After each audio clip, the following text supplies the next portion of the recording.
म्हणून या मनी मानून खेदू म्हणावा गोविंद वेळोवेळा अनिकारू सावे न लगे बहुता अनिकारू सावे न लगे बहुता फुल्या संचिता वाचून या म्हणून या मनी मानून खेदू म्हणावा गोविंद वेळोवेळा तुका म्हणे बार घातली यावरी तुका म्हणे बार घातली यावरी होईन कैवारी नारायण म्हणून या मनी मानून खेदू म्हणावा गोविंद वेळोवेळा महायोग पिठे तटे भीमरत्यं ब्रह्मकुंडलिकाय दात्यं मुनींद्रे समागत तिष्ठं तमानंद कंदं परब्रह्मलिंगं भजे पांडुरंग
पांडुरंग गुरु प्रथम नमन दुसरे चरण संतांची त्यांच्या कृपादाने कथेचा विस्तार भजी सद्गुरुदास तुका ओम नम ज्ञानेश्वर करुणा करत एवढा तुमचं मुलातलं पावन चालू जरा जरी ओम नम जय देव वेद प्रतिपद्य जय स्वास्वती आत्मरूपा देवा तुची गणेश सकलोत्तमते प्रकाशो मने निवृत्तीदास स्वभावरी तुझी सच्चिदानंद रूपाई विश्वोत्पत्त्यादी हितवे तापत्र विनाशाय श्रीकृष्णाय वयं नमः एकरारविंदेन पदारविंदं मुखारविंदेन विनवेशयन्तं वटस्य पत्रस्य पुटीशयानं बालमुकुन्दं मनसा स्मरामि श्रीकृष्ण गोविंद हरे मुरारी श्रीनाथ नारायण वासुदेव मनोजव मारुत तुल्य वेगं जितेन्द्रियं बुद्धिमत्तं वरिष्ठं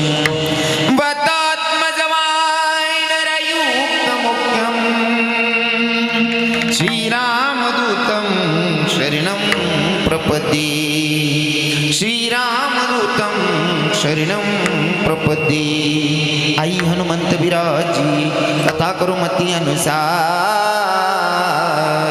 प्रेम सहित गती धरो पधारी जी पवन कुमार हे राधा मेरी स्वामिनी मैं राधे जी को दास जन्म जन्म मोहे दीजियो श्री वृंदावन को वास बरसाने की राधिका नंदगाम के श्याम इनके पद्म वंदन करू करू कोटि कोटि प्रणाम आना रे घनश्याम आना सुंदर श्याम हमारे हरि कीर्तन में आना रे प्रभु श्याम हमारे हरि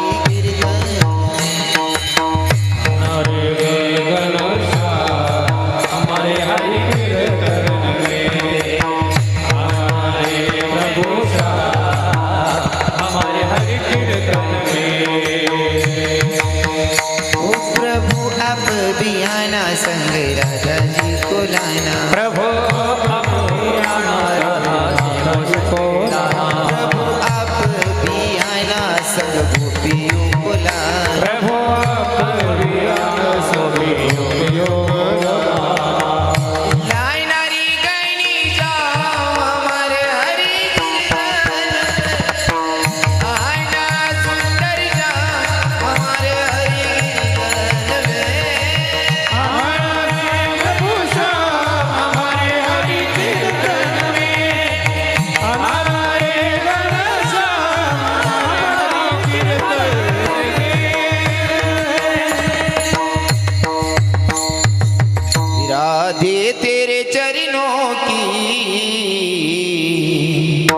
रज धूली जो मिल जाए सच कहता हूँ मेरी तकदीर बदल जाए राधे तकदीर बदल जाए इरादे मेरे जीवन की बस एक तमन्ना है बस एक तमन्ना है तुम सामने हो मेरे मेरा दम ये निकल जाए सच कहता हूँ मेरी तकदीर बदल जाए राधे तकदीर बदल जाए तकदीर बदल जाए हरी विठ्ठल विठ्ठल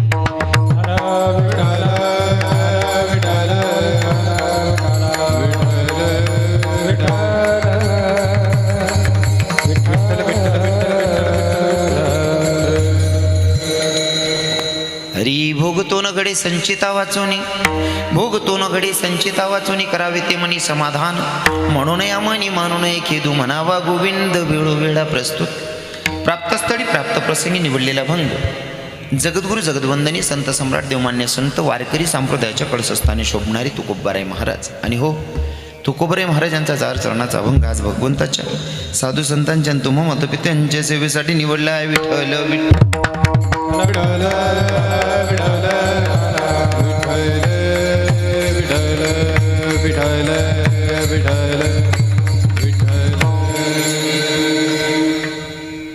अखिल कोटी ब्रह्मांड नायक पांडुरंगाच्या कृपेने व साधू संतांच्या आशीर्वादाने चालत असलेला अखंड हरिनाम यज्ञ सप्ताहातलं 27वं वर्ष आणि 27व्या वर्षातल्या 6व्या दिवसाची सेवा माझं पामाराच्या वाटेला यावी ही मी माझं परमभाग्य समजतो.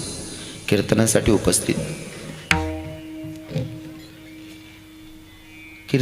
उपस्थित महाराज मंडळी, जे मृदंगाला साथ करतायत आमचे दिनेश बाबा मोजाड नाशिक, अजून दुसरे मृदंगाचार्य मोहन शिंदे आहेत का? नाही. बर. गायनाचार्य आमचे श्री चिंतामण बाबा सानप, धन्यकुमार महाराज मुरकुटे आळंदी गुरुजी वाव, और तीसरे गायनाचार्य आमचे शरद बाबा दिघे. भागाभागातून परिसरातून आलेले सगळे श्रोतेगण ज्यांनी आजची कीर्तनाची सेवा घेतलेली, मतलब संत भोजन घेतलेलं होतं, ते बाळासाहेब रमनाथ बापकर. महाप्रसाद संध्याकाळी, म्हणजे रोज संध्याकाळी महाप्रसाद असतो काय? अच्छा, छान. श्री पोपट पुंजा सांगडे, श्री किसन पुंजा सांगडे, श्री गोपाळा पुंजा सांगडे, श्री दौलत पुंजा सांगडे. गायनाचार्य बरीच मंडळी आहे. मला वाटतं सगळे पाठशाळेतले विद्यार्थी आहेत का? हां, सगळे भागाभागातून परिसरातून आलेले सगळे श्रोतेगण. मला कसं आहे ना, माझं पहिलं एक कीर्तन झालेलं, आता दुसरं कीर्तन, त्या गोष्टीला 2 वर्ष झाले येतात, म्हणून मला नावं काय सांगता येणार नाही. पण मी ज्यांना ओळखतो ते म्हणजे आमचे संदीप दादा साहेब, आणि आमचे दादांचं नाव माहीत नाही पण मी सरपंच म्हणूनच ओळखतो त्यांना पण. हां हां 2-3 लोक अजून आमचे निखिल भैया, हां साऊंडचे मालक. नाव कोणाचं सुटत नाही ना. हां, नाहीतर उगाच अजून म्हणतील ते पण काही खऱ्याचं नाही रे.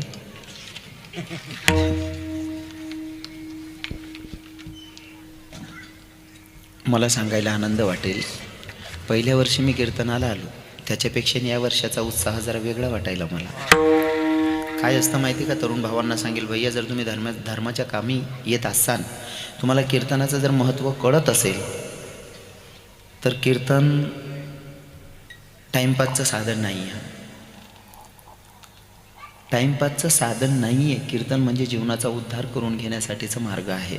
आणि मी सांगेल तरुण भावांना बघून एवढं समाधान वाटत होतं. मी आल्याच्या नंतर असं वाटत होतं की भैया सगळे तरुण भावांनी एवढी भारी नियोजन करून ठेवलेलं आहे. हां, एंट्री करत असताना इतकं भारी नियोजन करून ठेवलं, पण माझा बॅड लक असेल, पॉवर नव्हता, लाईट नव्हती. हां, आणि काय नाही, जमतंय. पण तुमचे भाव मला कळले, तुमचे भाव काय आहेत. पण सगळ्या तरुण भावांनी ज्यांनी नियोजन केलेलं आहे, प्रत्येक कीर्तनकार तुमची स्तुती करून गेले असतील, पण मी अजिबात तुमची स्तुती करणार नाही. सॉरी, माफ करा, कारण मला तुमची स्तुती करायला अजिबात आवडणार नाही. त्याचं कारण असं आहे, तुमची स्तुती करायच्या आधी मला स्तुती करायला आवडेल तुमच्या मायबापांची की त्यांनी असे लेकरं जन्माला घातले. कारण आमच्या संतांची शिकवण आहे, शुद्ध बीजापोटी फळ रसाळ गोमटी, नाही का. मायबापांची खूप पवित्र असली की पोरं चांगले जन्माला येतात आणि मनात विचार परमार्थाचे असतात. हो, आईबापांची खूप पवित्र तर चांगले लेकरं जन्माला येतात. बरोबर आहे की नाही. हो, आणि कदाचित मी तर तुम्हाला धन्यता देण्यापेक्षा तुमच्या मायबापाला धन्यता देतो की बाई असे हिरे जन्माला घातले. आणि कीर्तनात आलात ना तर त्याच्यासाठी मला पुरावा द्यायला आवडेल. कीर्तन टाइमपासचं साधन नाही आहे. कीर्तन टाइमपासचं साधन नाही, फक्त शोक म्हणून करायचं काय काम नाही आहे. कीर्तन करावं माझ्या तुकोबरायांनी, कीर्तन करावं माझ्या तुकोबरायांनी, आणि कीर्तनात येऊन बसावं राजे छत्रपती शिवरायांनी. ही आपल्या धर्माची संस्कृती. आणि माझे तरुण भाऊ टिकवत आहेत, तर भैया धन्यवाद तुम्हाला, खूप खूप धन्यवाद. मागच्या वर्षापेक्षा गर्दी कमी आहे का जास्त आहे? म्हणजे काहीतरी फरक पडतोय बा. 27वं वर्ष आहे म्हणल्यावर फरक पडणारच आहे. चांगलं आहे. आमचे यूट्यूब चॅनलचे 2 मालक आहेत. दादा कुठला येतात? गजर माऊलीचा. अच्छा, पहिले दिवसापासून आहे ते तुम्ही? अच्छा, चांगलं चांगलं टाकायचं बरं. काय ना, थोडक्यात सांगायचं म्हणल्यावर एखादी माऊली ना पहाटे उठते बाबा, पहाटे उठते आणि पहाटेपासून स्वयंपाकाला लागते. ती 3 तास कशी मेहनत घेते तिचं तिला माहिती. आणि आई तर खाणारं लगेच सांगतो आज कान भाजीत मीठ जास्त झालं, कमरेत लाग घालू काय. मेहनत घेणाऱ्याला माहिती असतं, बसून किडे पाडणाऱ्याला काय कळतंय. विठ्ठल विठ्ठल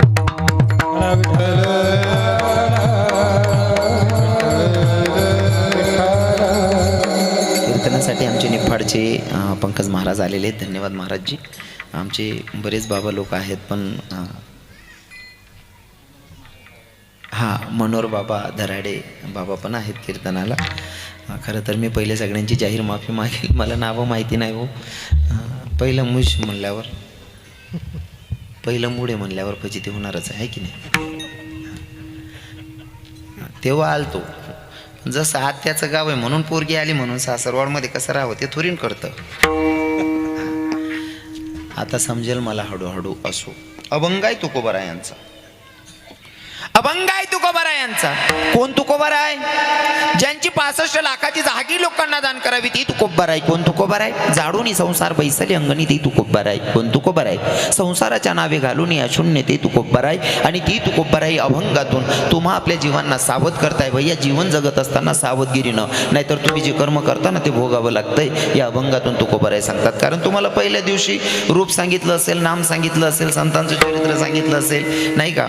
पण आज मला तुम्हाला सांगायला आवडेल, 6वा दिवस आहे. जगायची पद्धत काय या भगवंतापर्यंत पोहोचायचं आहे ना, मग त्याच्यासाठी आपलं कर्म चांगलं असणं गरजेचं आहे. फॉर एक्झाम्पल, जे आपण पेरणी करतो का तेच उगवतं माया हो. जे पेरणी करतो तेच उगवतं. उदाहरण म्हणून सांगेल, तुम्ही जर का 25 किलोची किंवा 30 किलोची बॅग घेऊन गेलात गव्हाची पेरणी करताना, गहू पेरतात तुमच्याकडे, हां, गव्हाची पेरणी करतात, किती किलोची बॅग असते हो काका? 30 किलोची बॅग असते, बरोबर आहे ना. 30 किलोची बॅग तुम्ही ट्रॅक्टरने नेत नाही, कदाचित मोटरसायकलवर ठेवून पण नेतात, बरोबर आहे ना. 30 किलोची बॅग आहे, एका मोटरसायकलवर ठेवून तुम्ही पेरणी करायला घेऊन जातात. पण आणताना मोटरसायकलने आणतात का? डायरेक्ट ट्रॅक्टर भरूनच आणतात, बरोबर आहे ना. मग कर्म करत असताना सावधगिरीनं, कसं आहे ना, जसं पेरणी करताना 30 किलोची बॅग पेरतो, आणताना डायरेक्ट ट्रॅक्टर भरून आणतो, तसं कर्म करत असताना सावधगिरीनं करतो, त्याच्यापेक्षा 1000 पटीनं डबल भोगावं लागते. विठ्ठल विठ्ठल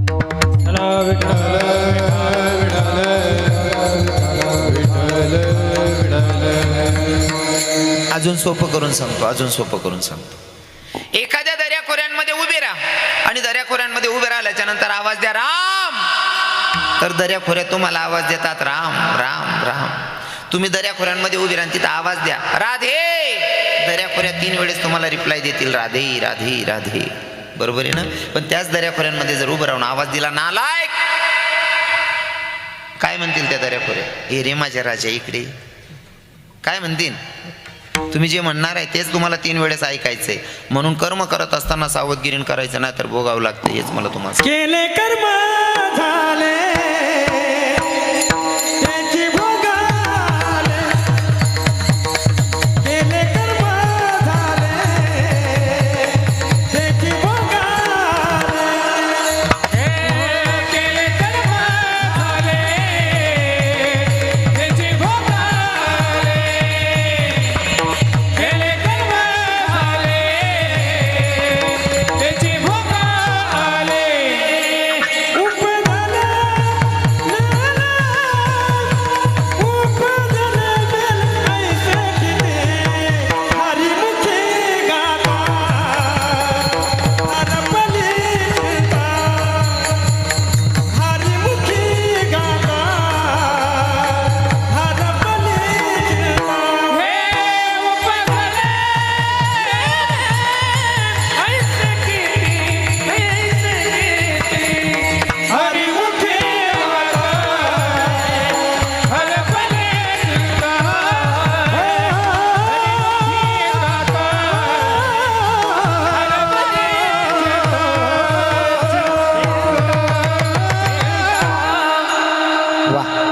गोड प्रमाण घेतलं बाबांनी. 1 नंबर. म्हणजे मला आता विषय सापडला राव. हो. केले कर्म झाले त्याची भोगा आले, उपजले मेले ऐसे किती. त्याच्यासाठी एक एक्झाम्पल सांगेल, लक्षपूर्वक ऐका. एक ब्राह्मण दादा गंगेवर स्नान करत होते. लक्षपूर्वक ऐका. ब्राह्मण दादा गंगेवर स्नान करत होते आणि एका कसायच्या हातून गाय सुटली. गाय अशी सैरावैरा धावत होती. गाय सैरावैरा धावतीया. ब्राह्मण दादा गंगेवर स्नान करत होते. कसायाच्या हाती गाय लागत नाही. कसाई दादानं ब्राह्मण दादाला आवाज दिला, का हो ब्राह्मण दादा, माझ्या हाताकडून गाय सुटली, गाय मला घावत नाही, तेवढी गाय द्या ना म्हणले धरून. गाय मला घावत नाही या, तेवढी गाय धरून द्या. ब्राह्मण दादा उठले, स्नान करता करता गायच्या समोर गेले, 2 हात आडवे केले. 2 हात आडवे केल्याच्या नंतर गाय जागीच थांबली. थांबल्याच्या नंतर कसाई दादाने यावं, गायला धरावं. घेऊन गेला घरी. घरी घेऊन गेल्याच्या नंतर काय केलं असन? काय केलं असन? कापली असन आणि काढली असन. हा, इथं पॉईंट, इथं थांबायचं आहे आपल्याला. पहिले मला प्रत्येक हिंदूला विचारावं वाटतंय. हा, अभंगाच्या व्यतिरिक्त बोलतोय बरं, आपण नंतर येऊ जागेवर. कोणत्या कोणत्या हिंदूला असं वाटतं की गोहत्या थांबली पाहिजे? क्या बात आहे, वा वा वा, क्या बात. गोहत्या थांबली पाहिजे असं प्रत्येकाला वाटतं. बरोबर आहे ना? माझ्या प्रत्येक प्रश्नाचं उत्तर द्या. कोणत्या मुसलमानानं गायी पाडलेल्या आहेत त्याच्याकडे 1000-1500 गायी आहेत असं कुठं बघितलंय का? गायी पाडणारा कोण आहे? विकणारा कोण आहे? मग आता कोणाच्या कमरेत घातली पाहिजे? माझं बोलणं जरा जडच जाईल काय काही लोकांना. मुसलमानाची गाडी धरल्याच्या नंतर मुसलमानाला मारतात. मारू नका असं आपलं दुमत नाही. त्याचं कंबर तोडा, पाय तोडा त्याचे. पण त्या मुसलमानाला एक शब्द विचारा, तुला गाय विकणारा कोण होता? त्याचा तपास करा, त्याच्या कानाखाली वाजवा, म्हणजे दुसरं कोणी कसायला गाय विकणार नाही. आपण विकली नाही, त्यांची काय अवकात आहे गाय मारायची? गाय वाचवा, गाय वाचवा. आपण फक्त आरोड्या मारतो. 10-5 हजारासाठी आपलीच गाय आपण विकतो. अरे गाय विकणं म्हणजे आपल्या मायचा सौदा करणं आहे. विठ्ठल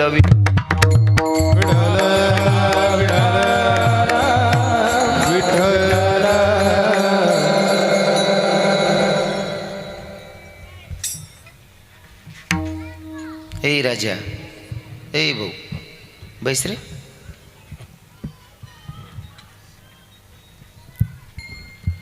कसाच्या हाती गाय लागत नव्हती. ब्राह्मण दादानं पुढे जाऊन 2 हात आडवे केले, गाय थांबली. थांबल्याच्या नंतर कसाई दादानं गायला धरावं, घरी घेऊन गेलं, काय केलं असन, कापला असन आणि काढले असन. त्याचं काम माहिती. हो, आता चला पुढे.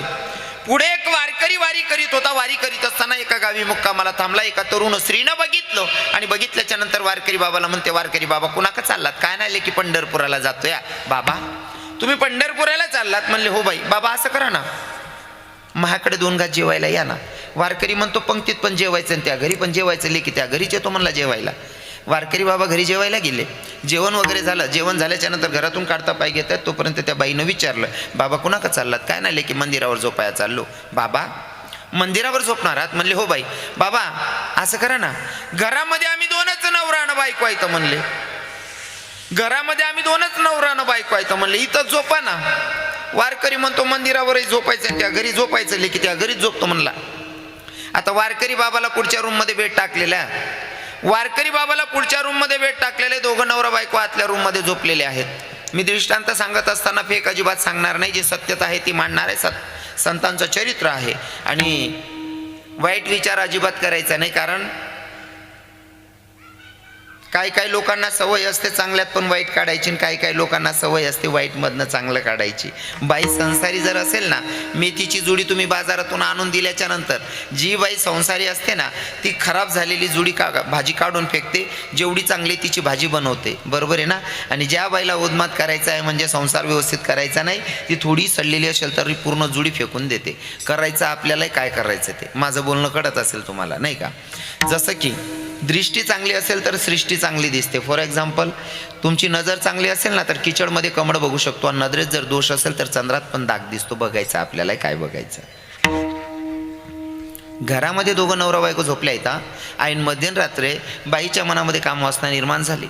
बाईच्या मनामध्ये कामवासना निर्माण झाली. वारकरी बाबाच्याकडे आली. वारकरी बाबाला म्हणते, बाबा उठा, काय झालं लेकी? म्हणले माझी इच्छा पूर्ण करा.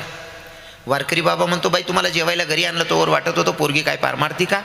झोपायला जागा दिली तोवर वाटत होतं काय संस्कारी आहे, आणि तुझ्या मनामध्ये असले घाणेरडी विचार आहेत. वारकरी बाबा ज्ञानाच्या गोष्टी सांगू नका, माझी इच्छा पूर्ण करा. वारकरी म्हणतो, असली घाणेरडी कामं आम्ही करत नाही. हो, आणि खरं तर I am very very sorry. सगळ्या महाराज मंडळींची, सगळ्या वारकऱ्यांची, सगळ्या टाळकऱ्यांची मी पाया पडून माफी मागेल. खरं तर आम्हाला तुकोबरायांची शिकवण आहे. तुकोबरायांची शिकवण आम्हाला अशी आहे, जाई व तू माते न करी साया सामे विष्णुदास. हां, थोडं पाया पडून माफी मागतो. माझं बोलणं थोडं जड जाईल काही लोकांना, पण मला बोलायला आवडतं. राग आलाही, कारण माझं तत्व असं आहे, संतांनी दिलेला संदेश जगापर्यंत, समाजापर्यंत पोहोचला पाहिजे. कोणाचं तरी मन धरण्यासाठी मी ते काम करणार नाही की ती गोष्ट झाकून ठेवेल. अजिबात आवडत नाही मला. हो, कसं आहे ना, आमच्या तुकोबरायांची शिकवण आहे, जाई होतो माते न करी साया सामी विष्णुदास तैसे नव्हे. गड्यात माळ असेल ना, हो, जेने विठ्ठल मात्रा घ्यावी त्याने पथ्य सांभाळावे. हो, पथ्य सांभाळलं पाहिजे, नुसतं माळ घालून चालत नाही. काही गावांमध्ये असं ऐकायला भेटतं, बाबा एखाद्या माळकऱ्यानं चुकीचं काम केलं की लोक आपल्यालाच म्हणतात, महाराज तुमचे माळकरी लई नालायक आहे का? अरे आमचे माळकरी नालायक नाही, नालायकांनी माळा घालून घेतल्या. खरा जर वैष्णव असेल ना, ज्याच्या गड्यात माळ आहे, वारकरी म्हणत असेल, स्वतःला वैष्णव म्हणत असेल, तर त्याच्यासाठी परस्त्री त्याची माय त्याची बहीणच आहे. हे आमचे संस्कार आहेत तुकोबरायांचे.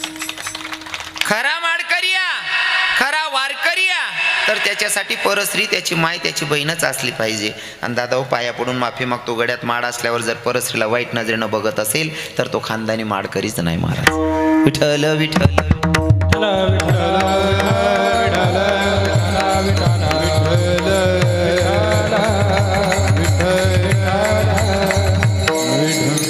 काही लोकांचे भाव वेगळे झालेले आहेत. आता आपण संत साधू ओळखताना लईच मोठ्या चुका करतो. काही लोकांची मानसिकता बाबा कशी माहितीये का? एखाद्यानं लग्नच केलं नाही त्याला आपण साधू म्हणतो. बाबा बरोबर आहे ना? लग्न केलंच नाही त्याला आपण म्हणतो संदीप दादासाहेब काय साधू. मग खरा साधू कोणाला म्हणावं?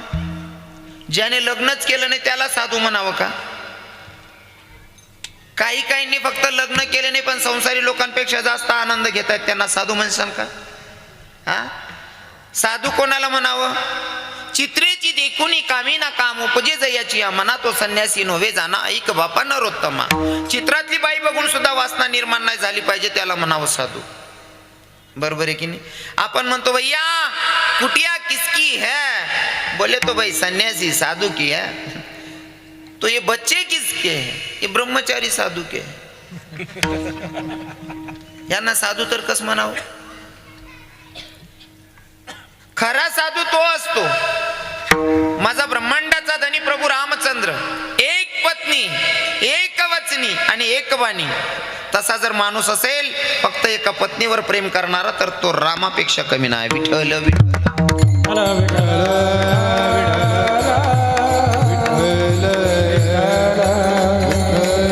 विधीने शेमना विषय त्यागाते समान समान विषय त्यागाते समान विषय त्यागाते समान हा विधीने शेमना विषय त्यागाते समान विषय त्यागाते समान विषय त्यागाते समान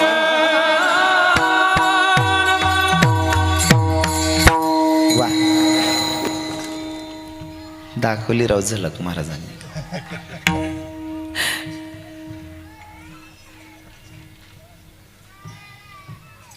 विठ्ठल विठ्ठल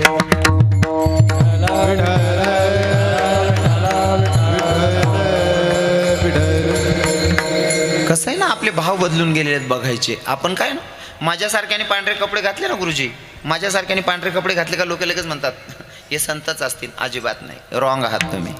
कारण काही काही दिसायला पांढरे शुभ्र कपड्यांमध्ये पण आहे ना बऱ्याच काळ्या मनाचे साधू फिरतायत. विठ्ठल विठ्ठल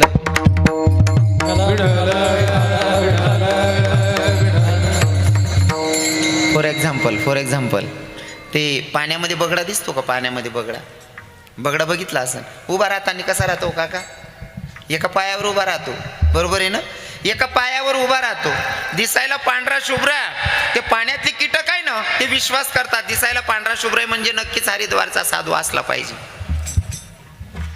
इतका विश्वास करतात की तो एका पायावर उभा आहे. पण ते कीटक जवळ येतात, त्यांना माहिती आहे एका पायावर उभा आहे, पांढरा शुभ्र आहे म्हणजे हा नक्की साधू असला पाहिजे. ते कीटक विश्वास करतात आणि हा त्या कीटकांना विश्वासात घेतो. ते जवळ खेळायला लागले का हा उचललेला पाय बरोबर त्यांच्या डोक्यावर देतो. बक ध्यान करी हरुणिया मत्स्य मारी हरुणिया मत्स्य मारी हरुणिया मत्स्य मारी बक ध्यान करी हरुणिया मत्स्य मारी हरुणिया मत्स्य मारी हरुणिया मत्स्य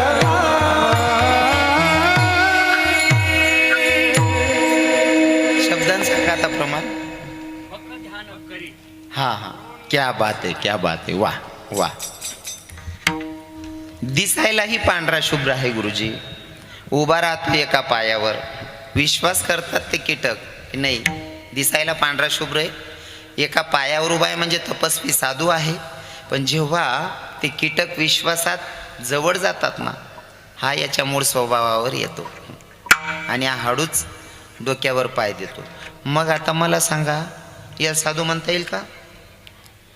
याला साधू म्हणता येईल का? अजिबात नाही. मी तुम्हाला सांगितलं ना खऱ्या वारकऱ्याची व्याख्या तीच आहे. भैया परश्री आमच्यासाठी आमची माय आमची बहीण, ते खरे संत, ते खरे वारकरी नाही का? हो. आणि साधू पण तेच असतात. नाहीतर साधू सांगायला गेले तर भरपूर प्रमाण आमच्या तुकोबरायांचे आहेत, आमच्या माऊलींचे आहेत. मला ते पुढे जास्त जायचं नाही, फक्त मला विषय तुम्हाला पटवायचा. आता त्या बाईच्या मनामध्ये काम अवस्था निर्माण झाली आणि वारकरी बाबाला म्हणते वारकरी बाबा माझी इच्छा पूर्ण करा. वारकरी म्हणतो बाई असली घाणेरडी कामं आम्ही कधी करत नाही, असली घाणेरडी कामं आम्ही करत नाही. बाई म्हणते वारकरी बाबा ज्ञानाच्या गोष्टी सांगू नका, माझी इच्छा पूर्ण करा. वारकरी म्हणतो बाई तुझा नवरा घरात झोपला असल्यावर तुझ्या मनामध्ये असली घाणेरडी विचार आलीच कस काय? बाई म्हणते तुम्हाला माझा नवरा दिसतोय. वै बाईनं काढली कुऱ्हाड आणि नवऱ्याच्या डोक्यातच टाकले, झोपेतच ठार केलं नवऱ्याला. आता म्हणते वारकरी बाबा आता माझी इच्छा पूर्ण करा. वारकरी म्हणतो अग्निदेवतेच्या समोर 7 फेरे घेतले, त्या नवऱ्याला झाले नाही, आमच्यासारख्यांबद्दल काय चांगला विचार करणार आहे. म्हणले बाई असली घाणेरडी कामं आम्ही करतच नाही. बाई म्हणते हाता नवराही मेला आणि वारकरी माझी इच्छा पूर्ण करत नाही, मग काय करायचं? ऐन मध्यरात्री बाईनं आवाज द्यायला सुरुवात केली, काका बाबा मामांजी वाचवा वाचवा वाचवा म्हणतात. गावातील लोक जमा झाले. म्हणले बेटा काय झालं? काय नाही, या वारकरी बाबांना माझ्या आबरूवर हात टाकायचा प्रयत्न केला, माझा नवरा मला वाचवायला आला, माझ्या नवऱ्याला सुद्धा जीवे ठार मारला या वारकरी बाबांना. खरंय का होते? किती मोठा आड आहे. पण तुम्हाला सांगतो बरं का मणी चोरण्याचा देवाची काही चूक नसताना समंतक मणी चोरण्याचा खोटा आड माझ्या भगवंतावर आला होता, तुमच्यावर आणि माझ्यावर येणार नाही गुरुजी. हां, आड काय येतो ते पण जेव्हा आपण आपले ग्रंथ वाचले ना त्याच्यामध्ये सापडतात. हे गाई बैल चालतात का, त्यांची खुरी उमटलेली असते गुरुजी, आणि त्याच्यामध्ये साचलेलं पाणी असतं. ते पाणी, साचलेल्या पाण्यामध्ये जर तुम्ही चंद्रमाचं दर्शन करून घेतलं, तुम्ही कितीही प्रामाणिक असलात तरी तुमच्यावर खोटा आड येऊ शकतो, असं शास्त्र सांगतंय. विठ्ठल विठ्ठल विठ्ठल विठ्ठल विठ्ठल. बाईने सांगितलं, या वारकरी बाबांना माझ्या आबरूवर हात टाकायचा प्रयत्न केला, माझा नवरा वाचवायला आला, माझ्या नवऱ्याला सुद्धा जीवे ठार मारला. आता माणूस विचार करतोय, बाईचा जेवढं लोक विश्वास करतील तेवढं माझ्यावर विश्वास करणार नाही. आता सहन करणं हाच एक पर्याय होता. समधी लोक जमा झाली, कोणी म्हणतं का रे वारकरी असल्यावर असली घाणेरडी कामं करतो, कोणी म्हणतं याला गडपास लावा, कोणी म्हणतं मारून टाका, कोणी म्हणतं झाडून टाका. पण एक सुज्ञ बाबा होते, ते म्हणे असलं काही करू नका.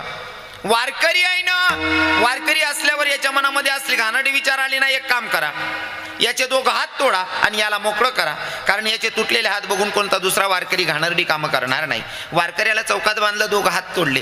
दोघं हात तोडल्याच्या नंतर वारकऱ्याला मोकळं केलेलं आहे. वारकऱ्यानं पंढरपुराचा मार्ग धरला, भगवंताच्या मंदिरात गेला, गाभाऱ्यात गेला, भगवंताचं दर्शन घेतलं. डोळ्यातून गडागडा अश्रू वाहत होते. देवाला सांगितलं, देवा तुझ्यासाठी पायी चालणाऱ्याला, पायी वारी करणाऱ्याला, तुझ्यासाठी भजन गाणाऱ्याला, तुझ्यासाठी टाळी वाजवणाऱ्याला जर हात गमवावे लागत असतील देवा, तर तुला करुणावंत दयावंत तरी कसं म्हणायचं रे पांडुरंगा.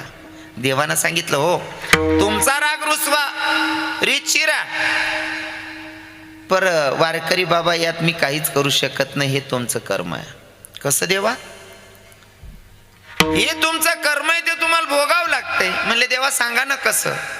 मागच्या जन्मामध्ये तुम्ही शुद्ध ब्राह्मण होते, एका कसायाच्या आतून गाय सुटली, गाय सैरा वैरा धावत होती, गाय तिचा जीव वाचवत होती. कसाई दादानं तुम्हाला आवाज दिला की ब्राह्मण दादा माझ्या हाताकडून गाय सुटली, गाय मला घावत नाही, तेवढी गाय धरून द्या. तुम्ही काय केलं, गायीच्या समोर गेले, दोघं हात आडवे केले. तुमच्या या हातांमुळे गायला जीव गमवावा लागला, म्हणून ह्या जन्मामध्ये तुम्हाला हात गमवावे लागले. केले कर्म झाले. वारकऱ्याच्या डोळ्यात अश्रू होते. वारकरी बाबांना सांगितलं, देवा माझा गुन्हा माझ्या लक्षात आला रे, पण मला एक सांग ना, तिचा नवरा तर गपगुमान झोपला होता, त्याचा काय अपराध होता बिचाऱ्याचा. तेव्हा माझ्या जगाच्या मालकानं सांगितलं, तो आता गपगुमान झोपलेला दिसतोय का, तोच मागच्या जन्माचा कसाई, आणि मारणारी जी बाई आहे ती मागच्या जन्माची गाय आहे. केले कर्म झाले, त्याची भोगा आले. भोगा भोगा वाच लागतो. मग आता मी सांगितलं तुम्हाला हे संतांचं चरित्र. जर भक्ताला देव सोडत नसेल, केलेल्या कर्माचा भोग भोगायला लावतो, मग तुम्हाला मला सोडेल का?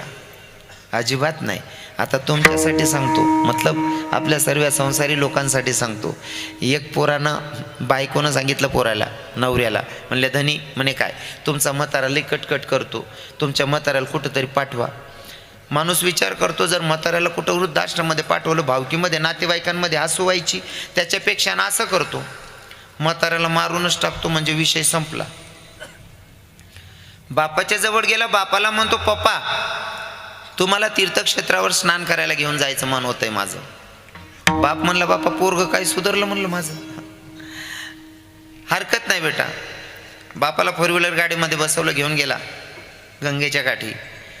गुडघ्याला पाणी लागत होतं. बापानं सांगितलं बेटा इथं बसून आंघोळ करू का? पोरगा म्हणतो नाही नाही पप्पा चला, म्हणला पुढे.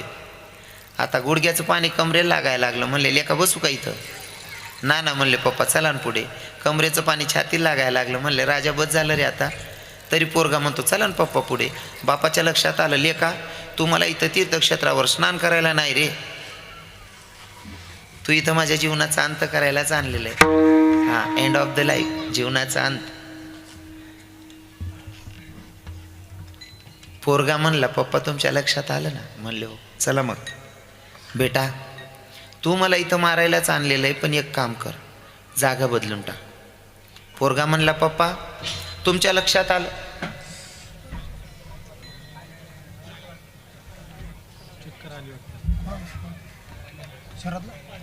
लागलं काय?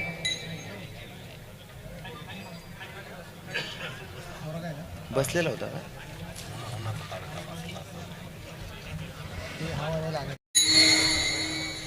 आता बोलू नका. पोरानं बापाला सांगितलं, पप्पा जागा काहून बदलायला सांगताय? बापानं सांगितलं, बेटा जागा बदल ना. पोरगा म्हणतो, पप्पा तुमच्या लक्षात आलं ना मी तुम्हाला इथं मारण्यासाठी आणलेले. म्हणले हो. मग मरायचं तर इथं पण आणि जागा बदलल्याच्या नंतर पण मरायचंच आहे, मग इथं मरायला काय अडचण आहे तुम्हाला? तेव्हा बापाने हळूच सांगितलं, लेका तू जागा बदल रे. का हो पप्पा? बेटा याच जागेवर मी माझ्या बापाला सोडून गेलोय, तू कमीत कमी जागा तरी बदल. सांगायचं तात्पर्य एवढंच आहे, तुम्ही जे पेरणार आहे तेच उगवणार आहे. अपेक्षा ठेवायची नाही. भगवंत कधीच तुमचं वाईट करत नाही. कारण दारू पिणारा पोरगा असेल आणि माडकरी मुलगा असेल, दोघांना माय जेव घालत असताना सेमच ताट बनवते. मायबाप कधीच कोणता पोरांवर अन्याय करत नाही. तसा आपला ब्रह्मांडाचा धनी, तो आपली माय आपला बाप आहे, तो अन्याय कसं काय करू शकतो? कारण तो स्वतः गीतेमध्ये सांगतो ना, ममैवांशु जीव लोके जीवभूता सनातन मनशिष्टान इंद्रियानी प्रकृतीस्थानी कर्षती. स्वतः भगवंत स्वतः सांगतो, भूतलावर जन्माला येणारा प्रत्येक जीव माझा अंश. मग त्याचे लेकर तो अन्याय कसं काय करेल? पण आपलं कर्म आपल्याला भोगावं लागतं. विठ्ठल विठ्ठल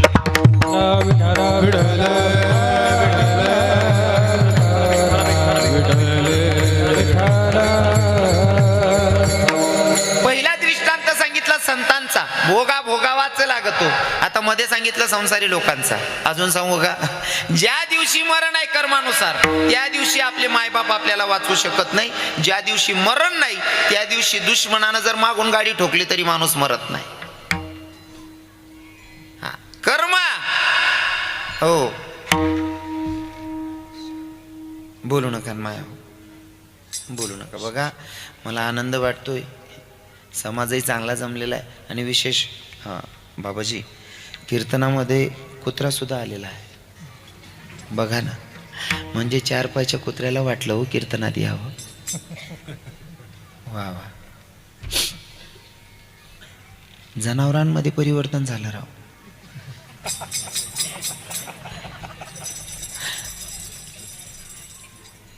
मला सांगा, वयाच्या मानानं जर जास्त होईल बोलणं, पण पाया पडून सांगतो, आता कोणाला चांगलं म्हणायचं बरं मला सांगा? 2 पायाचे बाकीचे घरी झोपले, 4 पायाचं कीर्तन ऐकायला आलं, कोणाला चांगलं म्हणायचं? विठ्ठल विठ्ठल विठ्ठल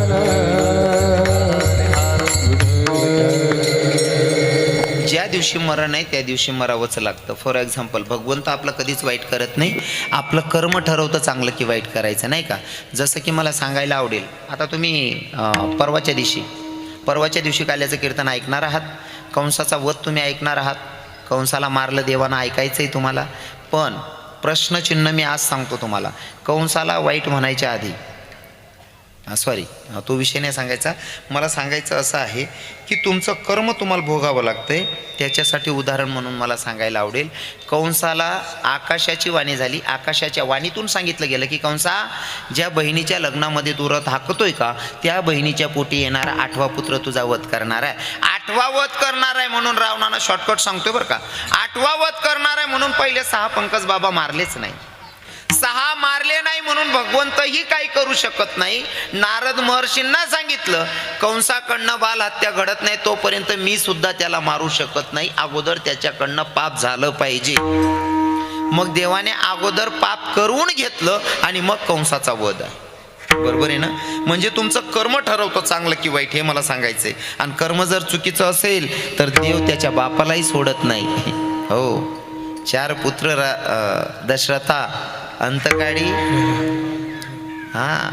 देवाच्या बापाला चुकत नाही तर आपल्याला चुकणार आहे वै. म्हणून कर्म करत असताना सावधगिरीनं, हो, ज्या दिवशी कर्मानुसार मरण आहे त्या दिवशी मरावं लागतं. फॉर एक्झाम्पल, जसा म्हातारा बोलका होता ना सांगितलं, तशीच म्हातारी पण बोलकी होती.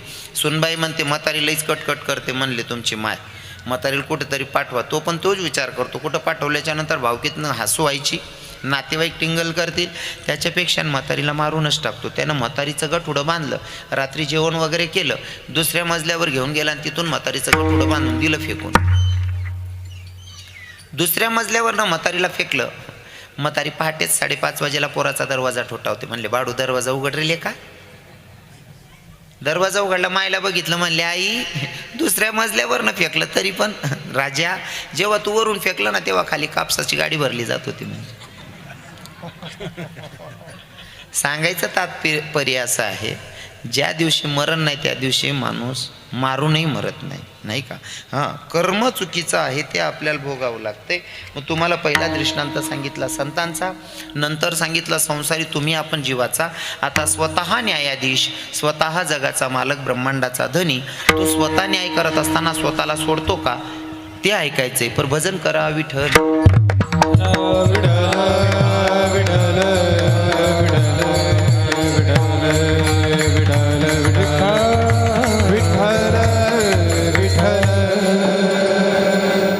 भगवंतनी जर धामाला जायच्या आधी तुम्ही कथा ऐकत असाल, कथा होते ना तुमच्याकडे, भागवत कथा होतात ना, होतात ना. हा बिने नाही बिने होतात ना. इथं कथा नाही होत संदीप दादा साहेब, कथा होत नहीं तो फिर ये गलत बात है. अगर आपके गांव में कथा ही नहीं होती भैया तो ये तो गलत बात है. कथा करनी चाहिए क्योंकि कथा जीवन की व्यथा दूर करती है. मैं इसलिए नहीं बता रहा हूँ कि रवि किरण महाराज को ही बुलाओ, बहुत सारे कथाकार हैं यहाँ पे. हाँ, कथा जीवनाची व्यथा दूर करते आणि कथामध्ये खूप काही शिकायलाही भेटतं. अर्थातच जसं तुम्हाला एखाद्या ब्राह्मणानं सांगितलं तुम्हाला पितृदोष आहे, तुम्हाला नारायण नागबली करावं लागन, इतकं सगळं काही करायची गरज नाही. गावात जर तुम्ही भागवत कथा चालू ठेवली तरी तुमचं सुद्धा सगळ्या गावाचा पितृदोष जातो. ही कथेची ताकद आहे, म्हणून कथा सुद्धा झाली पाहिजे. तर ऐका, भगवंतनी जर धामाला जायच्या आधी उंबर वृक्षाच्या खाली झोपलेले होते, पोहळलेले होते. आणि देवाची पद्धतच आहे, उभं राहताना गुरुजी पायात आडी टाकून, उभं राहताना पण पायात आडी या आणि झोपताना सुद्धा पायात आडी या. हा टेढ़ा है पर कन्हैया मेरा है. उभं राहायची पद्धत पण तशी त्याची, झोपताना पण पायात आडी असते. हो, आता देवाच्या पायात आडी होती. एक शिकारीसाठी बसलेला, शिकारीला असं वाटलं देवाच्या पायाचा जो पद्म होता तो पद्म चकाकत होता. चकाकणारा पद्म बघितला आणि बघितल्याच्या नंतर शिकारीला वाटलं की अरे कोणीतरी प्राण्याचा पक्षाचा डोळा चकाकतोय. जसा बाण मारला बरोबर देवाच्या पायाला. हां निखिल भाई, आज जरा वातावरणच तयार होतंय राव. ते पाणी बिनी सांगितलं, लगेच पाणी, लगेच शस्त्रास्त्र लगेच तयार. चांगलंय, अशी तयारी पाहिजे. कसं असतं ना, जेवढं आपल्याकडे मटेरियल असलं का तेवढं मार्केट वाढतं.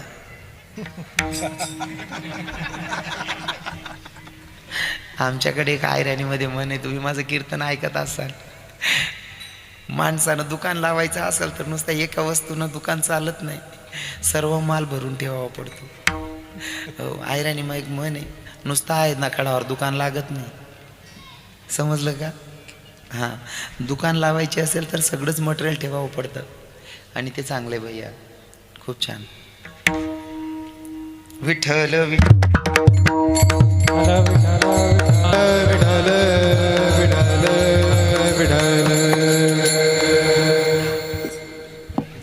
भगवंत झोपलेले आहेत आणि भगवंताच्या पायाला पद्म होता. तो पद्म चकाकत होता. शिकारीला असं वाटलं जणू काही एखादा पक्षाचा डोळा, प्राण्याचा डोळा चकाकतोय. जसा बाण सोडला तसा देवाच्या पायाला, आणि देवाचं मरणच अंगुष्ठात होतं. बाण लागल्याच्या नंतर भगवंताचा टहादिशी आवाज त्या शिकारीच्या कानी पडला, त्या पारधीच्या कानी पडला. तो सैरावैरा धावत आला. अरे आपण प्राण्याला नाही, आपण मानवालाच बाण मारलेला आहे. जवळ येत आहे, बघितलं, अरे मानव पण कोण आहे, आपण द्वारकेच्या राजालाच बाण मारलाय. जवळ आले आणि सांगायला लागले, देवा मी तुम्हाला मारण्यासाठी नव्हता बाण सोडलेला, मला असं वाटलं कोण्या प्राण्याचा पक्षाचा डोळा चकाकतोय म्हणून मी बाण सोडलेला आहे. देवानं त्या शिकारीला जवळ घेतलं, डोक्यावरनं हात फिरवला आणि सांगितलं, राजा तू मला बाण मारलाय म्हणून मी मरतोय अजिबात नाही, हे माझं कर्म आहे, ते मला भोगावं लागतंय. म्हणले कसं देवा? मागच्या जन्मामध्ये जेव्हा मी राम होतो तेव्हा तू वाली होता, आणि मागच्या जन्माला मी तुला लपून बाण मारलाय म्हणून या जन्मामध्ये तू मला लपून बाण मारतोय. व्यवहार क्लिअर झाला. मला आता सांगायचंय, साधू संतांना सोडत नाही, स्वतः न्यायाधीश तो स्वतःला सोडत नाही, तुम्हाला आणि मला सोडणार आहे का? म्हणून कर्म करत असताना सावधगिरीनं, नाही तर तुकोबाराय सांगतातच अभंगाच्या प्रथम, भोगतो न घडे हंस धावा सोडी, भोगतो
भोगतो न घडे संचिता वाचून करावे ते मनी समाधान.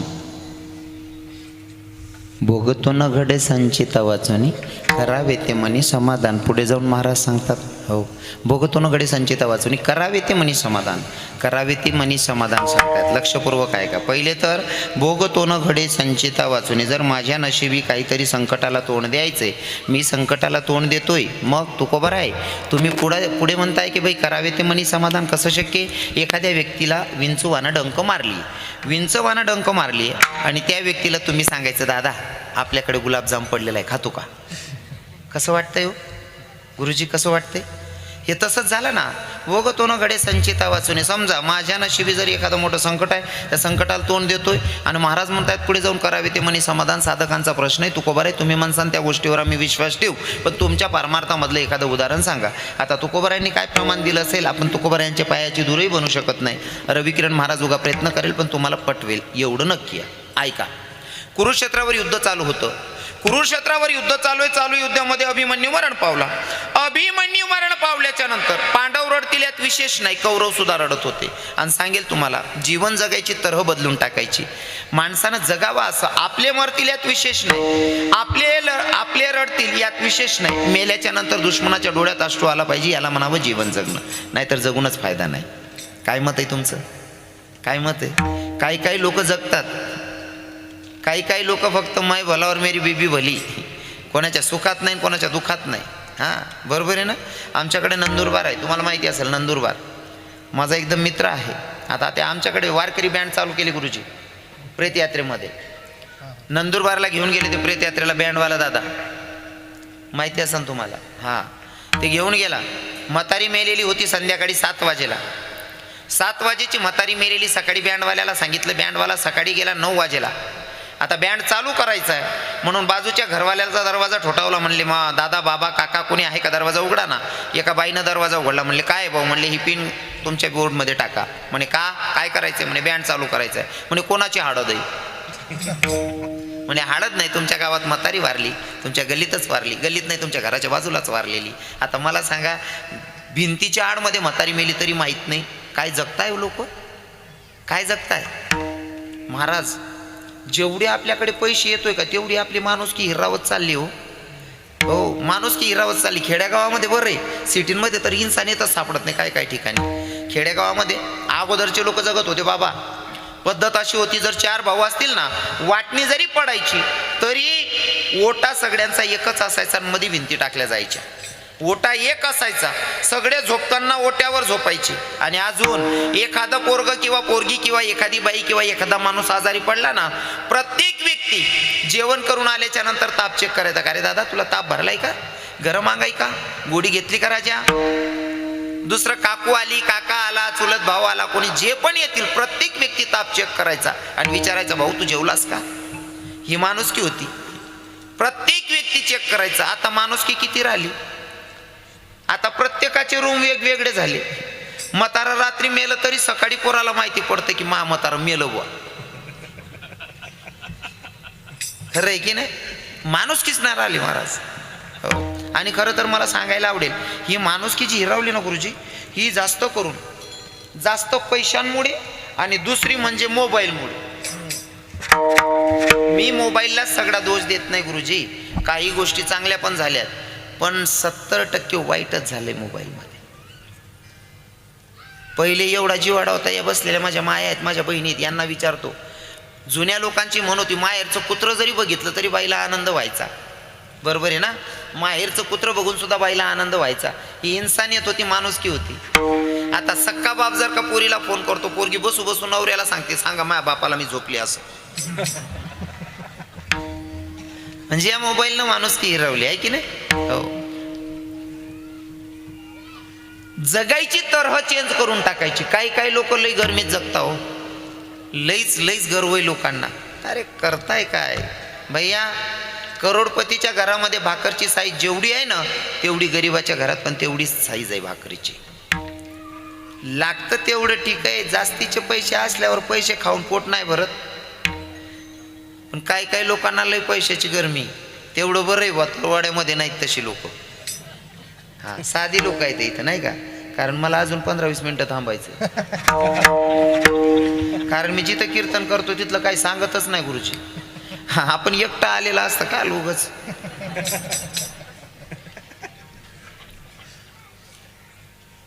आपले रडतील यात विशेष नाही, दुश्मनाच्या डोळ्यात अश्रू आले पाहिजे असं जिणं होतं अभिमन्यूचं. वास्तविक पाहता पांडवांना संपवायचं होतं, कौरवांना गुरुजी पांडवांना संपवायचं होतं, तरी सुद्धा अभिमन्यू मेल्याच्या नंतर कौरव रडत होते. पांडवांचा पुत्र होता, अर्जुनाचा मुलगा होता, रडतील नवीन नाही, पण कौरव रडत होते. ऐका ना, त्या जागेवर कृष्ण भगवंत उभे होते. कृष्ण भगवंताकडे धर्मराजानं बघितलं, युधिष्ठिरनं बघितलं आणि कन्हैयाला सांगितलं, कन्हैया अरे हमें इतनी ताकत नहीं कि हम जाके सुभद्रा को बता दे कि भाई तेरा लाडला हमें छोड़ के चला गया. कन्हैया हमारा थोड़ा सा काम कर दे भैया, सुभद्रा के पास जाओ, सुभद्रा को बता दे कि भाई तेरा लाडला हमें छोड़ के चला गया. कृष्ण भगवंत विचार करत होते की भैया पांडव पुत्र मेलाय, कौरव तर आपले दुश्मन आहे, मग संदेश तर मलाच द्यावा लागणार आहे. हो, आता माहितीचा निरोप सांगायला या अगोदर माणसं जात होती. हा, हे एक काम चांगलं झालंय मोबाईलमुळे, हे एक काम चांगलं झालंय मोबाईलमुळे. नाही तर पहिले काय ना, माहितीचा निरोप सांगाय माणसांना पाठवत होते मोटरसायकली बायसिकलने, नाही का. नाहीतर काही काही जवळपास असायचे, पैदल पण जायचे. तुमच्याकडे पण अशीच पद्धत होती ना, अशीच पद्धत होती ना बाबा. हां, नाही म्हणजे कसं आहे ना, मी पार दोंडायच्यावरनं म्हणजे 250 किलोमीटर अंतरावरनं आलो आहे. कदाचित तुमच्याकडची पद्धत वेगळी असू शकते. कसं आहे ना, 12 कोस गेल्याच्या नंतर भाषा पद्धत प्रथा चेंज होतात. आता आमच्याकडे असं आहे, माणूस मेल्यावर जाळतात, तुमच्याकडे जीव गेलो म्हणजे जवळजवळ सेमच आहे बुवा. माहितीचा निरोप सांगायला अगोदर माणूस जायचा. कन्हैयाला सांगितलं, कन्हैया सुभद्रा के पास जाओ, सुभद्रा को बता दे कि भाई तेरा लाडला हमें छोड़ के चला गया. मध्ये कृष्ण भगवंत निघतायत, विचार करता इकडनं जायचंय, सुभद्रेला सांगायचंय सुभद्रे तुझा एकुलता एक पोरगा मरण पावलाय. पण हे सांगताना जरा हुशारीनं सांगावं लागेल, कारण तिचा एकुलता एक पोरगा मरण पावतोय आणि हा संदेश आपण डायरेक्ट जर सांगितला तर तिला कधीही अटॅक येऊ शकतो. म्हणजे मुलगा तर गेला पण माय पण जाऊ शकते. आणि बऱ्याच म्हणण्यापेक्षा 98% मायांचा पोरांमध्ये तितकाच जीव असतो. 2% वजा केल्यात मी. 2% का वजा केल्यात, इथं पण सगळ्यांची माफी मागेल, कारण काय मायांनी पोटातल्या पोटात पोरी मारल्या म्हणून त्या 2% वजा केल्या. माझं बोलणं कळलं असेल तुम्हाला. हां, कारण आपलं बोलणंच तसं असतं गुरुजी, केला इशारा जाता जाता.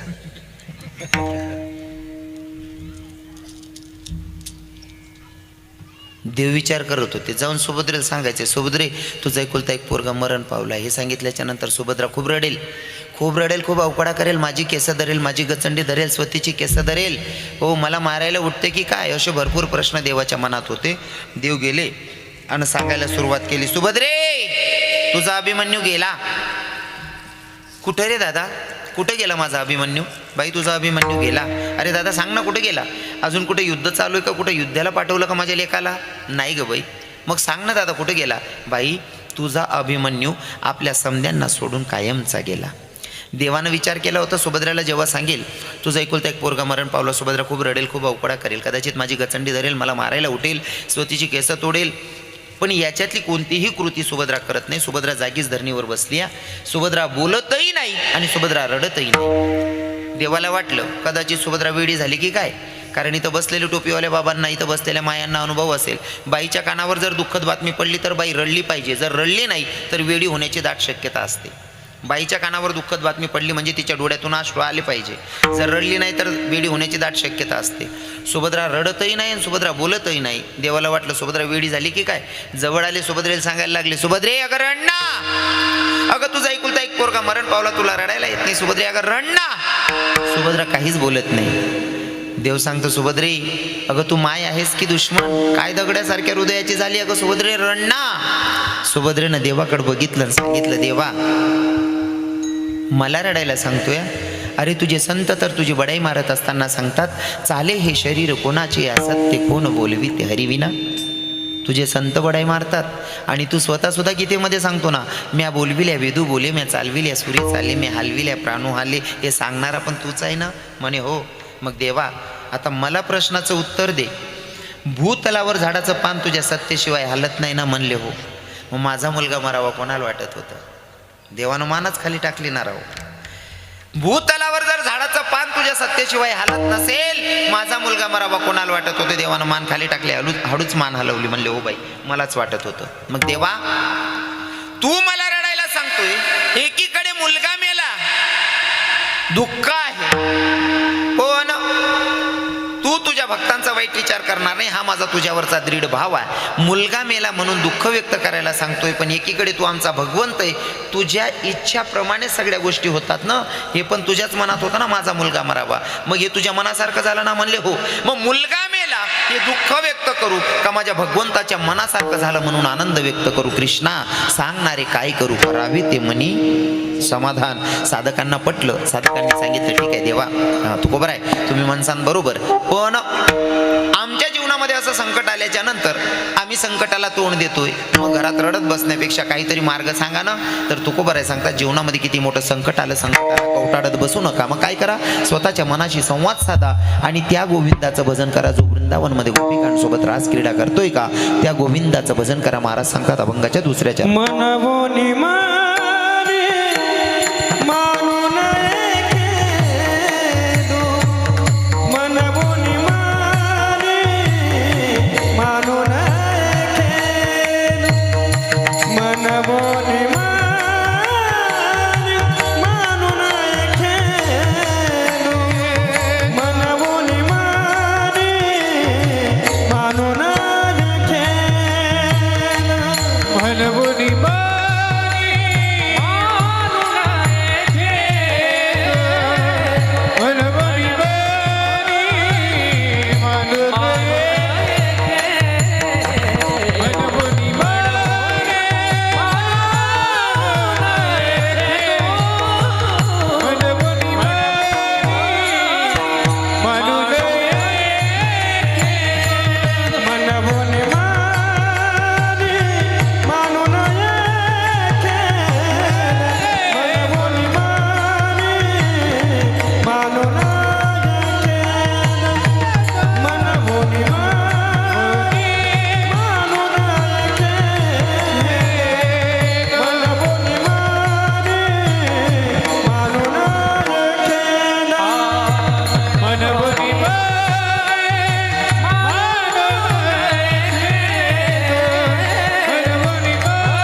सगळ्या महाराजांसाठी खरंच टाळ्या झाल्या पाहिजे. आमचे मृदंगाचार्य बाबा, मी तर म्हणेल आपके हातून मी जादू आहे. कसं असतं माहिती आहे का, कीर्तनकार कितीही ज्ञानी असेल ना, जोपर्यंत ही मंडळी चांगली भेटत नाही तोपर्यंत अजिबात सक्सेस नाही. किती मोठा महात्मा घेऊन या ना तुम्ही. सगळ्या खेळ यांच्यावर आहे. थोडक्यात ज्याची भावकी चांगली असली का कार्यक्रमाला रंगत येते. और सुनो, आमचे महाराजजी वाजवत आहे ना, तुम्ही बघताय माझ्याकडे, माझा तोलच जातोय. म्हणा काही म्हटलं माझ्याकडनं नाचलंच जातं आहे थोडंफार. आणि तुम्ही 2 वर्ष अगोदर मला बघितलं आहे, मी नाचत राहतो. गुरुजी बात ऐसी है कि भाई हम राधा रानी के भक्त हैं. हम तो जैसे राधा को मतलब मीरा जी और राधा जी को भगवान पसंद थे और मनाया भगवान को, तो भाई नृत्य करके ही मनाया है. तो ये भी हमारे गोपी भाव रहते हैं भगवान को रिझाने के लिए. मी नाचत राहतो. याच्यासाठी लोक काय म्हणतात हे पहिले डोक्यातून काढून टाकलेले. लोक कोणालाच चांगलं म्हणत नाही. मला म्हणतील यापेक्षा का ठेवायची. लोकांनी आपल्याला चांगलं म्हणावं अशी अपेक्षा ठेवणं म्हणजे भिकाऱ्याकडनं भीक मागण्यागत गोष्ट आहे. अजिबात अपेक्षा ठेवायची नाही. असे लेकरं जन्माला आले, जन्माला घालणाऱ्या बापांमध्ये सुद्धा दोष काढतात. तुमच्यातनी माझ्यात काढणार नाही कशावरून. तू का म्हणे जग तो तोंडिना साबण, हा तो तोंडिना साबण, तो तोंडिना साबण. तू का म्हणे जग तो होईल साबण, हे तो तोंडिना साबण,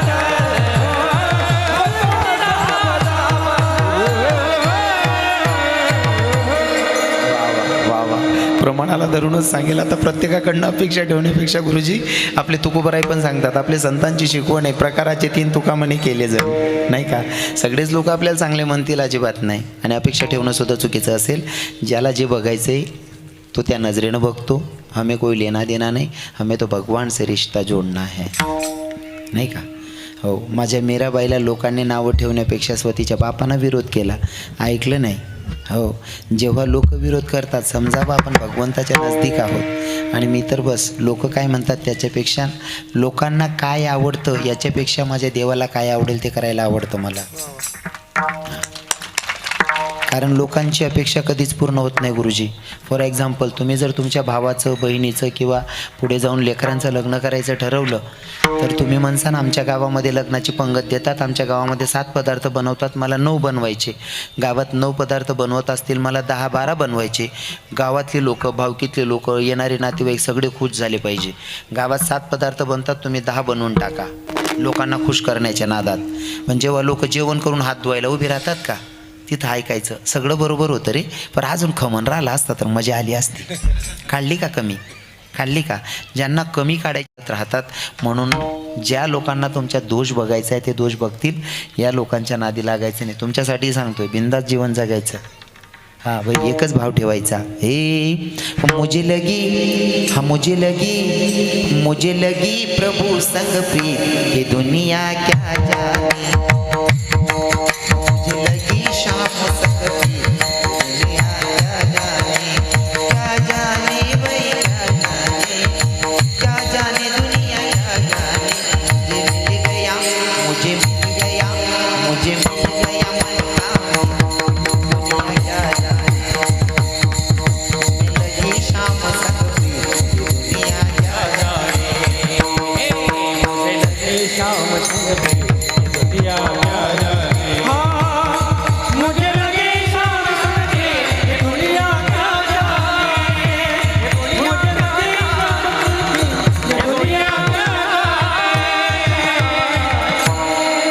कोणत्याही गोष्टीत उतरायचं तर इतकं खरं उतरायचं की भैया हे मन लागा मोरा यार फकीर में, ओ मन लागा मोरा यार फकीर में. लोकांच्या नादी लागण्याच नाही. ज्यांना दोष काढायचा आहे ते दोष काढतात.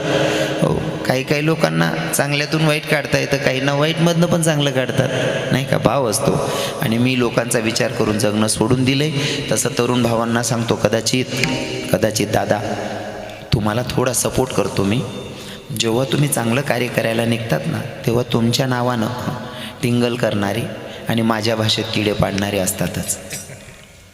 जेव्हा तुम्ही चांगलं करायला निघतात ना तेव्हा तुमच्या नावानं किडे पाडणारे असतातच. फॉर एक्झाम्पल, एखादा मुलगा जर काही करायला निघाला ना बाबा, हो काही इथं चांगली लोक आहेत, इथलं मला काय नाही सांगायचं. पहिलेच सांगितलं मी एकटा आलो आहे आणि रिअल पण सांगतो, इथलं खरंच काही नाही सांगत. मी मतलब फिरतोय ना, जेवढं फिरतोय तो अभ्यास सांगतोय.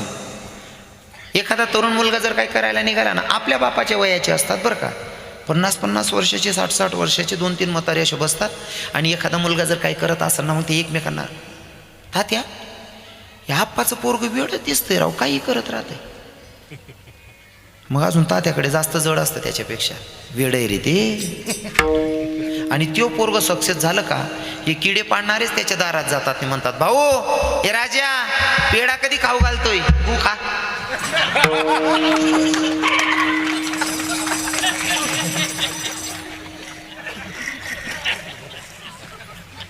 म्हणून जीवन जगत असताना लोक काय म्हणतात ते सोडूनच द्यायचं. लोकांना ज्यांना तुमच्यामध्ये वाईट बघायची सवय असते ते कधी तो का म्हणे हासे जन नाही कानत ये ठाई, नाही कानत ये ठाई, नाही कानत ये ठाई. तो का म्हणे हासे जन नाही कानत ये ठाई, नाही कानत ये ठाई, नाही क्या बात आहे. तुका म्हणे हास्य जन. महाराजजी गोड प्रमाण घेतात तुम्ही. खरं तर मला खूप म्हणजे तुमच्यामध्ये खूप स्फूर्ती येऊन गेलेली. मी माझी तब्येत बरी नाही, पण इथं आल्याच्या नंतर तुम्ही सगळे लोक, आणि खरं सांगू का, बऱ्याच गोष्टी अशा असतात चेहरा बघून काम होतं दादाश्री. काही लोकांचं तोंड बघितल्याच्या नंतर माणसाला समाधान वाटतं. मला आहे ना हसत खेळत दिसलं का वातावरण जरा रमतो मी. आणि सगळे महाराजांनी मला बघितलं आणि प्रत्येक महाराजांनी मला स्माईल दिली. ही आपलेपणाची निशाणी नाही का. बाकीच्या आपल्याला बघितल्याच्या नंतर असं बघतात जणू काय त्याला न विचारता त्याचा घराचा सौदाच केलाय राव. अरे भाई हसतो त्याला रोग नसतो नाही का, हसायचं. मला आहे ना गुरुजी सवय आहे बरं का. रस्त्यानं आता असं झालेलं महाराष्ट्रामध्ये नाहीपेक्षा ठीक आहे की रवी किरण महाराजांना यूट्यूबला बघू बरेच लोक ओळखायला लागले. आता माझी गाडी जाते ना, माझ्याकडे कोणी बघितलं ना तरी पण मला बघितल्याच्या नंतर माझ्या लक्षात येतं की मला ओळखत असेल समोरचा व्यक्ती, मी लगेच स्माईल देतो.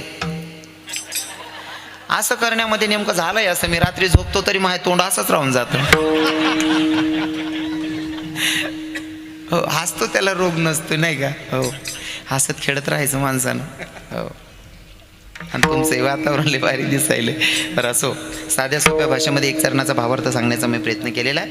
वाजलेत आता 9:25, 9:30 झाले, वेळ झालेली. तुमचा टायमिंग होता गुरुजी 7 ते 9, बरोबर आहे ना. मी झालोय लेट, 20 मिनटं मी लेट झालोय. हां मी तेच म्हणतोय, 6 ते 9 होतं ना कीर्तन, 9:30 झालेले, 20 मिनटं लेट होतो, 10 मिनटं जास्तीचे झालेत माझे. काय करू आता. कसं आहे तुम्ही हुशार लोक आहेत, तुमच्याकडे काय कांदे वगैरे लावतात काय, लावतात का. कांदे जर तुम्ही उपटून ठेवलेले आहेत, संध्याकाळ झालेली आणि कांदे काढणारे मजुरांची सुटण्याची वेळ झालेली, काय म्हणतात, ज्या संत दिलं जाईन तेवढं पूर्ण कर. मग असं आमच्या सगळ्या महाराजांना सांगा म्हणल्यावर जमतंय राव. विठ्ठल विठ्ठल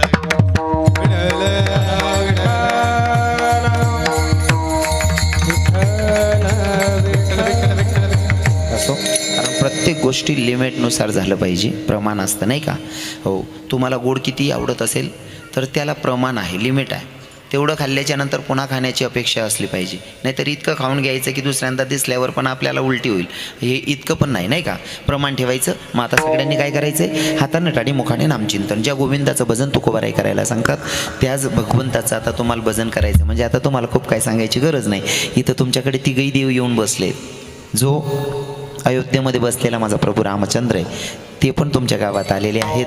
और जो मेरे कन्हैया है जो वृंदावन में गोकुल में, मतलब शुरुआत मथुरा में जन्म लेते और दिखावा दिखाते हैं गोकुल में और रास क्रीड़ा करते हैं वृंदावन में, वो कन्हैया भी आ गए हैं. रही बात दोनों मिलकर जो हरि है तो हरि का भी आपने मंदिर बनवाया है, तो वो बड़ी बात है भाई. तिघं मिळून रामकृष्ण हरी. आता त्यांचं तुम्हाला भजन गायचं आहे. हातानं टाडी मुखाने नामचिंतन. विठोबा रखुमाई विठोबा रखुमाई विठोबा रखुमाई विठोबा रखुमाई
विठोबा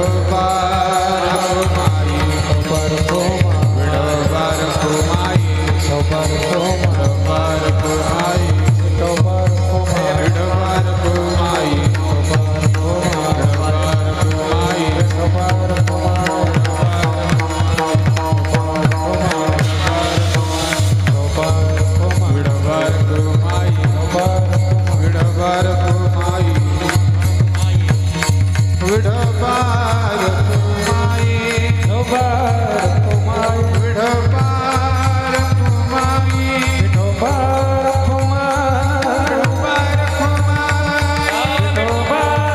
तिला सांगितलं लोक काय म्हणतील हे भाव मनात ठेवायचेच नाही. लोक कोणाला चांगलं म्हणत नाही. भक्ती करायची तर माझ्या राधाराणीसारखी करायची. कशी? इतकी वेळी भक्ती करायची माझी राधाराणी. किती देवाला भेटण्याची ओढ अशी असली पाहिजे राधेसारखी. लोकांनी वेड्यात काढलं तरी पण किती वेळी भक्ती करायची राधा ऐका.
असे ठेवायचे भगवंताप्रतीचे. आता आमच्या काना देशामध्ये एक गाणं चालले बाबा, इथं भजन म्हणायला सांगितलं इथं भजन म्हणत नाही, इथं देवाचं भजन म्हणायला सांगितलं इथं म्हणत नाही. आमच्याकडचा प्रसंग आहे, एक 75 वर्षाचं म्हातारं स्टँडला गाणं म्हणत होतं, हे धोकेबाज धोकेबाज. आहे का तुमच्याकडे पण आहे? इकडे नाही ते, हां येत असं काट्यांमध्ये अडकलं असं. अरे कंच गाणं कोणच्या वयात म्हणावं हे सुद्धा कळलं पाहिजे. चाल कसली असू दे भाव आपले होतायचे नाही का. हे तेरे प्यार में मैं काना दीवानी हो गई, तुझे देखते ही निखिल भाई, तुझे देखते ही प्रभु मस्तानी हो गई. तेरे वास्ते मैं काना घर छोड़ आ गई, तेरे वास्ते मैं काना घर छोड़ आ गई. तेरे वास्ते घर छोड़ आई, तेरे वास्ते घर छोड़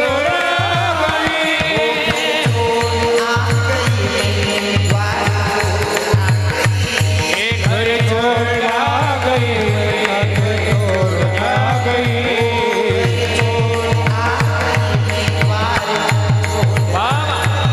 घर छोड़ आ गई, बार छोड़ आ गई.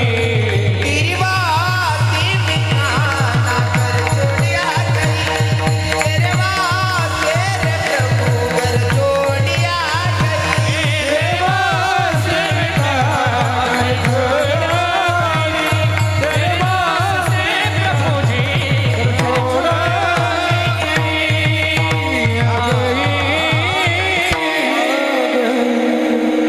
मला फक्त एवढंच सांगायचं की भाव भगवंताप्रतीचे असले पाहिजे. इथं भजन म्हणायला सांगितलं, इथं म्हणत नाही. चांगली गोष्ट आहे, तरुणांनी नियोजन केलेलं आहे भैया, मला स्वाभिमान आहे. पण काही तरुणांना इथं भजन म्हणायला सांगितलं आणि गुरुजी इथं म्हणत नाही. मग इथं देवाचं विठवरूप म्हणायला लावलं, देवाचं नाव घ्यायला लावलं, इथं घेत नाही. मग काय करतात, एखाद्या पोरीने यांना व्हॉट्सअपला ब्लॉक केलं, हां मग हे पडलेल्या घराच्या आतमध्ये बसतात, हां पडलेले भिंतीच्या आडमध्ये बसतात आणि तिथं बसल्या बसल्या म्हणतात हे पाखरा आजाद केले तुला.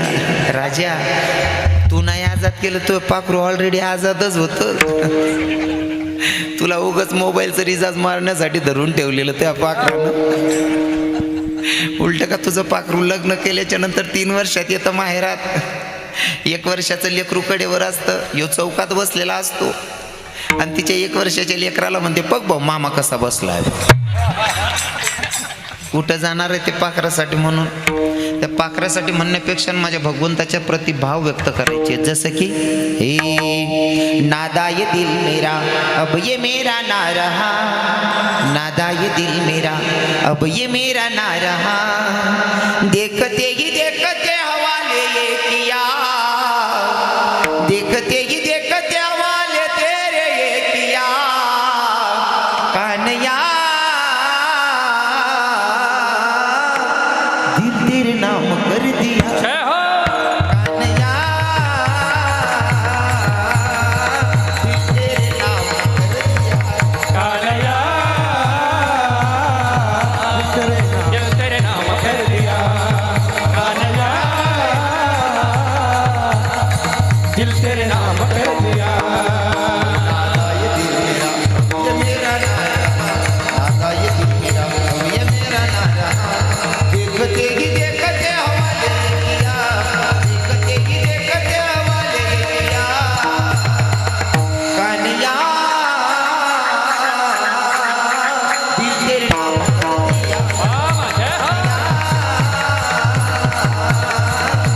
तेरे नाम कर दिया. कान्हैया दिल तेरे नाम कर दिया, कान्हैया दिल तेरे नाम कर दिया.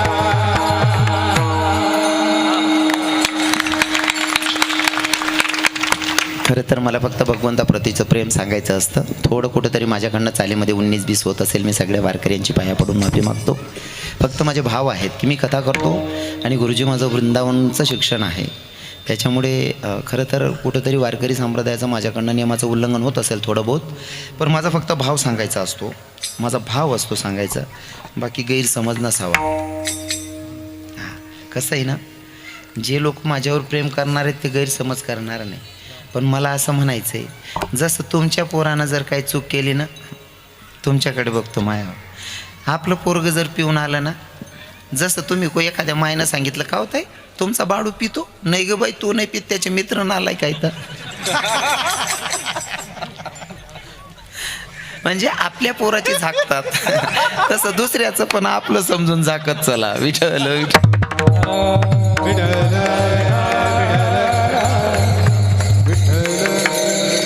घडलेली सेवा जगाच्या मालकाच्या चरणी समर्पित करतो. बोलण्याच्या ओघामध्ये एका शब्दात जर माझा तोल गेला असेल तुम्ही बसलेले सगळे तरुण भावांना सांगेल दादा तुम्ही एवढं मोठं नियोजन केलं आणि तरी माझ्या एखाद्या शब्दानं जर तुमचं मन दुखावलं असेल तर सगळ्या तरुण भावांना